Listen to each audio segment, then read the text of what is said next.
You are now listening to Mark the Medium on Mark's Unexplained World on Hinckley Community Radio, a non-profit podcast radio station. And this episode is about the Paraquat murders.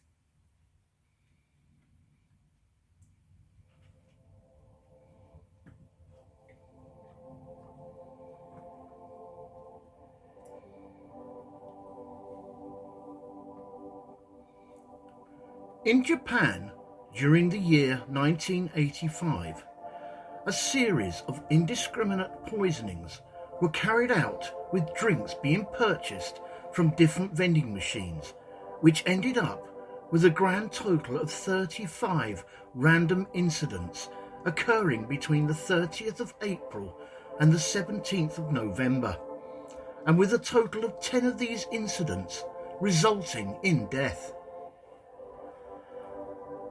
All of the beverages were poisoned with the well-known herbicide Paraquat, except for one bottle which was poisoned with diquat. These poisons were placed either in or near a vending machine area where the victims would consume their beverages. The Japanese police were unable to gather any evidence at all about these murders, and to this day this case remains unsolved. Greetings, Unexplainers. Thank you again for tuning in and listening to the unexplained world that is Mark's Unexplained World. My name is Mark Hughes. I'm a psychic medium, a podcaster and a nyctophiliac. In other words, a man who loves the dark, much to the annoyance of the missus. Tonight, I'm going to tell you all about the unsolved mysteries regarding the Paraquat murders. And this week's necessary disclaimer. This story is a tale that involves several serial murders by poisoning, so may prove upsetting to some. You listen at your own discretion. And all opinions and comments are strictly my own, but the facts of the case still remain. I also apologise in advance if I pronounce anything incorrectly. My English, although it is my first and only language, doesn't stop me from mispronouncing the long words like it, the, and ind. Sorry, I mean and. Anyway, let's get back to the story.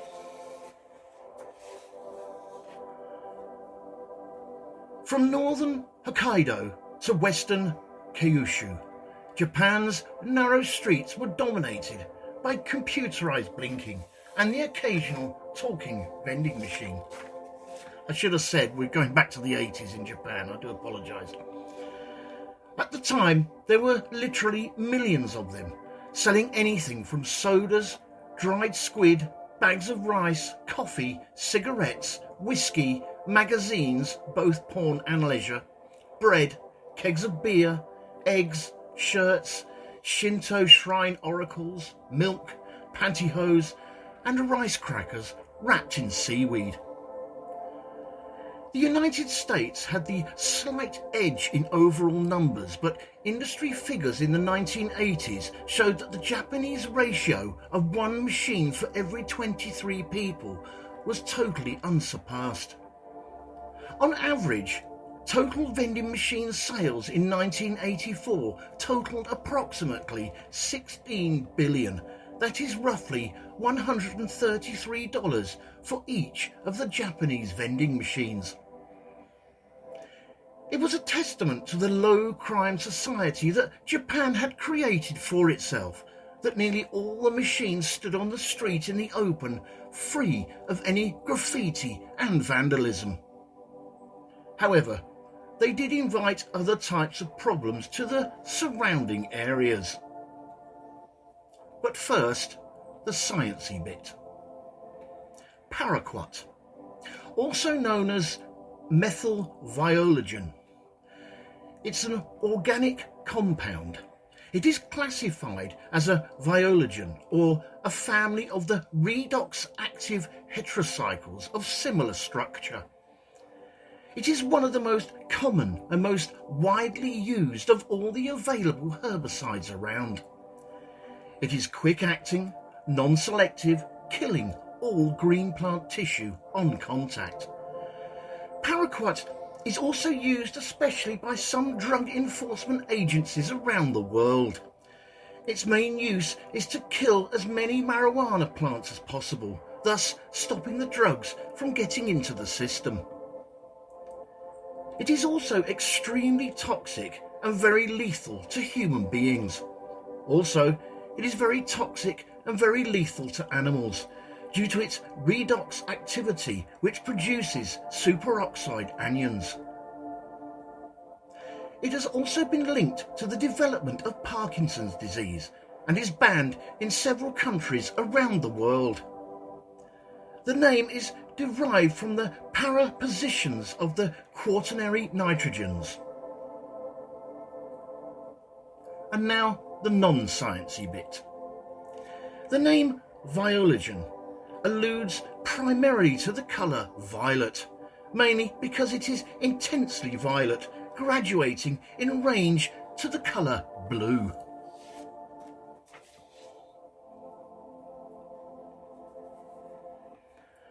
According to the New York Times, the first victim of the Paraquat murders was a 52-year-old gentleman called Haro Otsu. On the morning of the 30th of April in 1985, in Fukuyama, Hiroshima Prefecture, Mr. Otsu decided to go fishing. And on his journey, he stopped along the way to purchase some drinks at a local vending machine. Amongst his purchases were 2 small bottles of something called oronamin C, a vitamin-enriched juice that was very popular in Japan at the time, especially amongst the more middle-aged man. Halfway through his second bottle, the 52-year-old Mr. Otsu started to feel unwell, and a few hours later he was taken to a hospital near his home in the central Japanese town of Tondabayashi. The next night he stopped breathing, and, as you would expect, consequently, he died.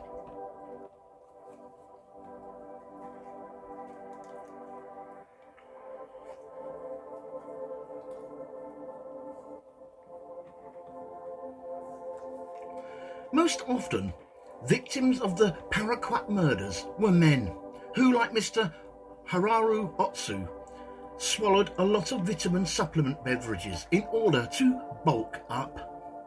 In almost every instance, the lethal spiked drink had been deliberately put into or very near to the vending machines, which are as much as a fixture of the streets of Japan as lampposts are on ours.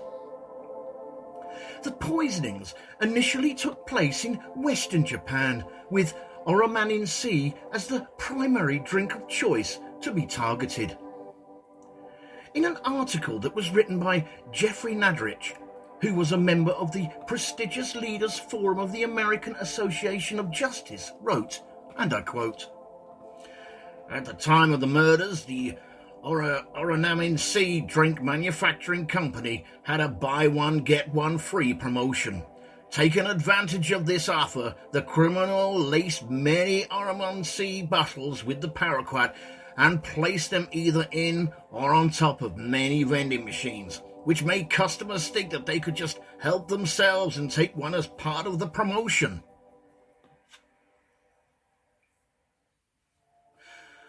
Over the next few months across the whole of Japan, the tainted drink killed at least 10 people who had consumed them and left about 35 others seriously ill. The murders suddenly stopped, however, after warnings were posted on all the vending machines by both the vending machine operators and various other drink companies. In response to the crimes throughout Tokyo, the police distributed thousands of leaflets with warnings on that all customers should check all vending machine slots before making any purchases, and to furthermore check the bottle caps before opening any drinks to check for tampering. While the police had no leads to begin with, it was believed that the crimes were organised and executed by a single person as opposed to a group or team. The police also noted how the crimes had no targeted or consistent victims, making it very difficult, if not impossible, to establish a motive for this particular crime.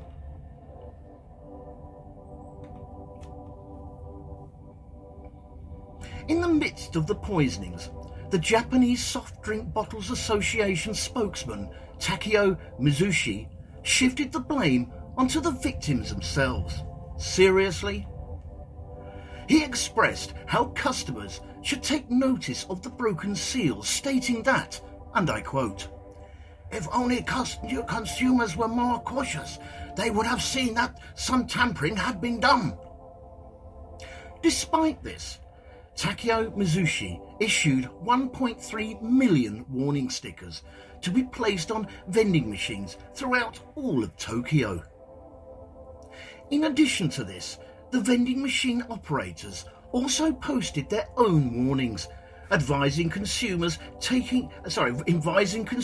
against taking abandoned drinks found in or around the vending machines. The daily newspaper, the Chicago Tribune, reported that experts in various fields at the time speculated that the crimes were actually a manifestation of Japan's orderly, intense, and work-orientated society. Hikawaki Ayao, a Tokyo professor of Tokyo professor of criminal sociology said, and I quote, "It is not uncommon for Japanese who live under tremendous pressure, both on the job and in overcrowded communities, to let out their frustrations by hurting someone else." This was basically insinuating that the crimes were an outlet or a form of relief for the criminal or criminals. Additionally, Susumu Uda, who was the mental health specialist at the University of Tsukuba in the northeast of Tokyo, suggested that the crimes were actually motivated by adrenaline rushes and a sense of superiority in imagining the victims struggling.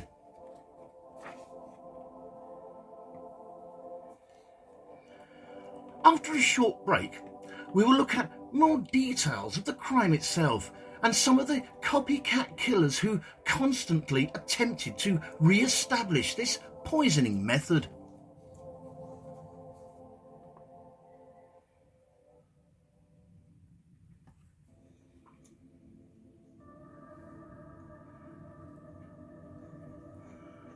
This show is brought to you by courtesy of Neil Packer and the Haunted Antiques Paranormal Research Centre. Find them online at www.hauntedresearchcentre.com or at 9 to 11 Regent Street, Hinckley, LE10 1AW. Open Saturdays from 10 a.m. to 4 p.m. for guided tours of the haunted rooms at just £3 per person. Booking is essential at all times and over 16s only, unless accompanied by an adult. The haunted rooms are extremely haunted, and paranormal activity could, and has, taken place at any time. Some areas and particular objects or items can be quite scary and unnerving. Why not pay them a visit to see for yourself? Membership is available for £25 to qualify for selective discounts, and why not download the app, available on both iOS and Android, for only $3.99 to keep you up to date with what's coming up at the centre.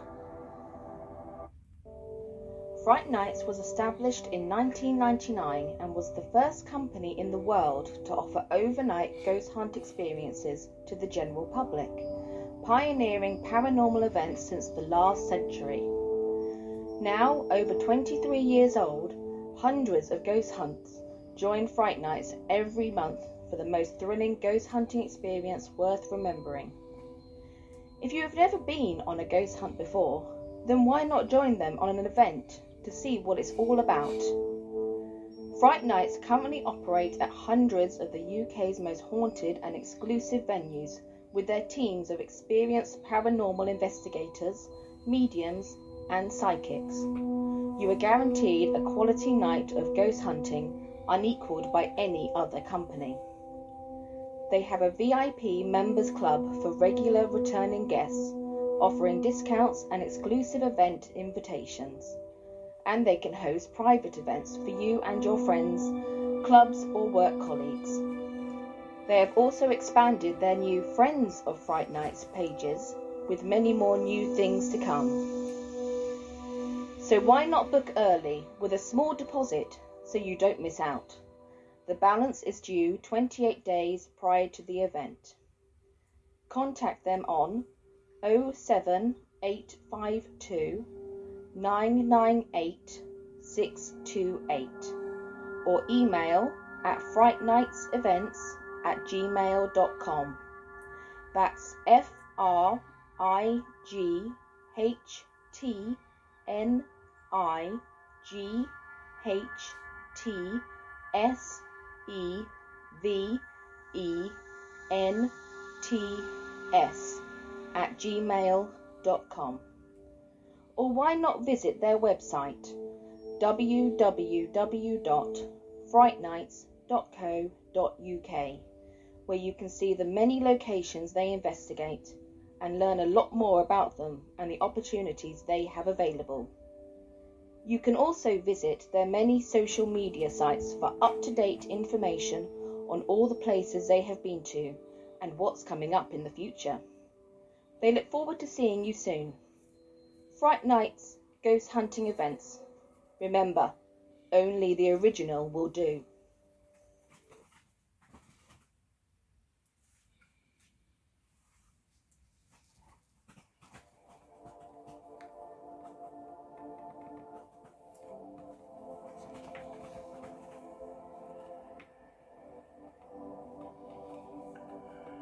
During 1985, the randomness of the victims of the Paraquat murders and the inability of the Japanese police to catch the criminals responsible spread great concern throughout all of Japan.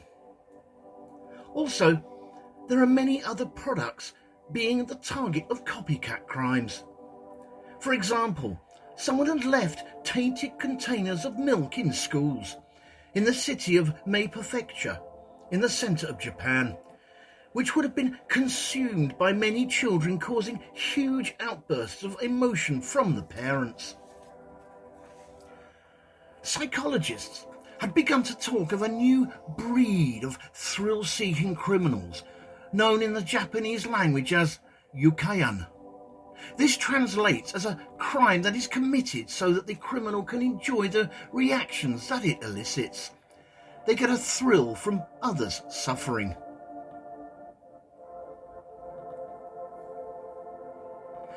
In the mid-1980s, there was a criminal band who called themselves the Mystery Man with 21 Faces, who attempted to extort food companies. Although I must add, it was never made clear how much the Mystery Man of 21 Faces had been influenced by the Paraquat murders. Starting in the spring of 1985, for more than a year, this group threatened to poison various products from targeted companies unless they received a sizable cash payment. At one point, the extortionists went so far as to put cyanide-treated candies into various supermarket shelves. But there were labels warning of poison, very discreetly taped to the candy boxes, so no harm was ever done. except perhaps to dent the pride of the National Police Agency, which remained completely clueless as to who the perpetrators were.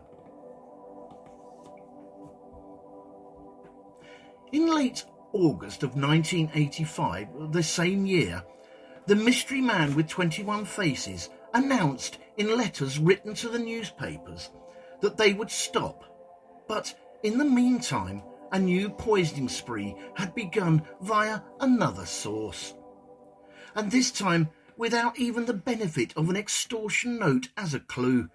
The investigators were seen to be no further forward towards making an arrest. Newspaper journalist Asashi Sumbon said in an editorial, and I quote, "That scared some people. The problem is that these abnormals are hiding somewhere in this society." Many soft drink companies, however, were not willing to reveal any figures and went on to say that their sales figures had not noticeably fallen. Nor was their campaign underway to redesign the soda bottles in the way that the United States drug companies devised tamper-proof packaging following the Tylenol poisonings in the Chicago metropolitan area back in 1982. I went into a lot more details of the Tylenol murders back in show 23, simply called The Tylenol Murders of Mark's Unexplained World on Hinckley on Hinckley Community Radio through Spreaker.com, and now also available on Ghost Planet Network through Roku TV. You will find the links to the shows on my Mark's Unexplained World Facebook group.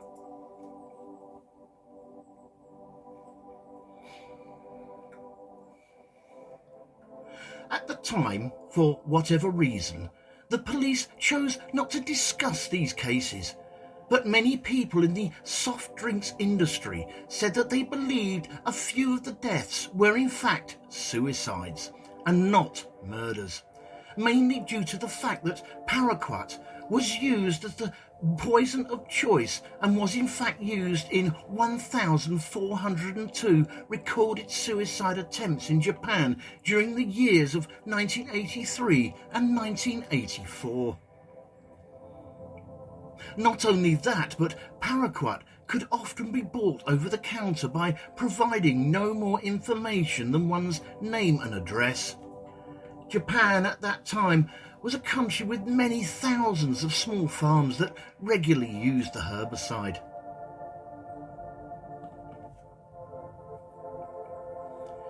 According to the Crime Classification Manual, these particular styles of killings were no longer continued to be used beyond 1985. And on one of my interesting side notes, the Crime Classification Manual is a special book that standardizes the language, terminology and classifications that are used throughout the criminal justice system for violent crimes. It was co-authored by experts from the Federal Bureau of Investigation's National Center for the Analysis of Violent Crimes and Other Fields.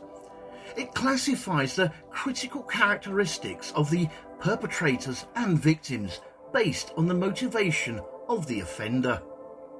It also covers new areas and challenges affected by globalization, technology, and false confessions.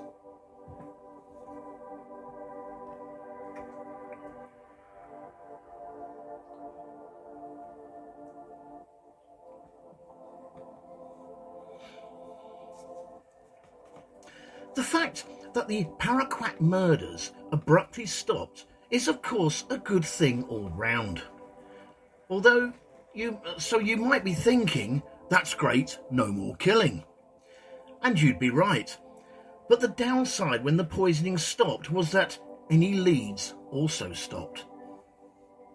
In 1998, according to CBC, the Canadian Broadcasting Corporation, a second wave of poisoned drinks started appearing in dispensing slots. However, it is unclear whether these were connected to or influenced by the first batch of Paraquat murders, or if they were simply the work of another twisted individual running on the same wavelength. And as no one has ever been in custody for either of the crimes, we may never know. According to Japan-based.com website, today Japan has more vending machines per capita than any other country in the world. There are all sorts of vending machines in Japan, and they can be found literally anywhere. And according to the JVMMA, or the Japanese Vending Machine Manufacturers Association, there were over 4 million vending machines nationwide in 2020.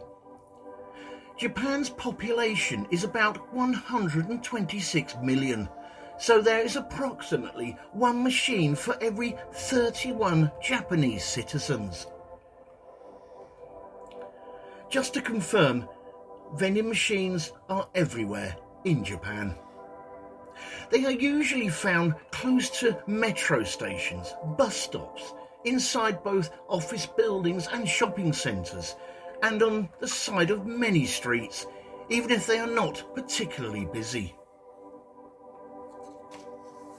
Surprisingly, they are also present in the countryside, although fewer in number than there are in the cities. The most common vending machines will be beverages and snacks.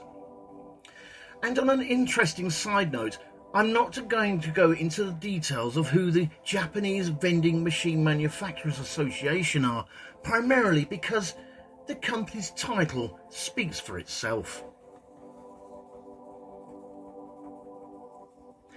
Every now and then, many parents' groups demand that there be a crackdown on these vending machines due to them selling magazines deemed too pornographic.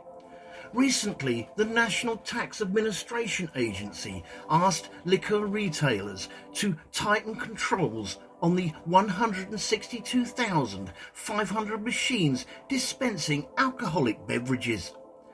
The liquor industry group policy is to have the machines switched off from 11 p.m. to 5 a.m. every day. But this rule is often routinely ignored, and even though there are some pretty stiff fines for flouting the rules, to date, no one has ever paid the fine. Still, the liquor and the pornography problems strike many Japanese as a bit meh and pointless, compared to the poison attacks of 1985 and 1998, which were much more serious. Since there were no leads to follow regarding the Paraquat murders, the authorities were left stumped. Even though there was a string of poisonings, an energy drink, and an unknown psychopath on the loose, the police had no clues left to investigate or look at, and absolutely no trails that they could track down. It was established that at least one other unknown person had attempted to imitate the murders by putting lime sulphur into drinks, still in Tokyo. However, I can't seem to find any details or dates as to when this crime was committed, so it is possible it may be just an urban legend. Strangely enough, at the same time, there were also a small number of people who at the time attempted to poison themselves in a method that imitated the murders. But once again, I can't seem to find any details regarding this either, so as before, it may be just another urban legend.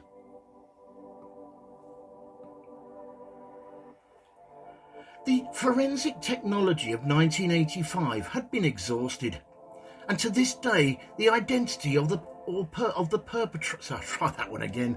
The forensic technology of 1985 had been exhausted, and to this day, the identity of the perpetrator or perpetrators who committed the Paraquat murders or the vending machine killers remains a mystery. So the final conclusion on this case is that the murderer or murderers were never caught and still to this day remain at large.